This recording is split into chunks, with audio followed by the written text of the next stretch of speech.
Disassembly is just as easy.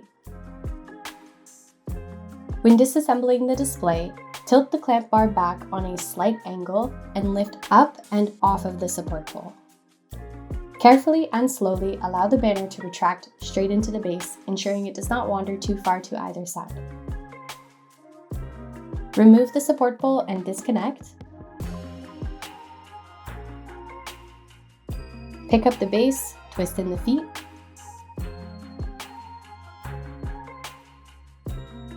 Store the support pole in the back of the base and pack it all into the carry bag.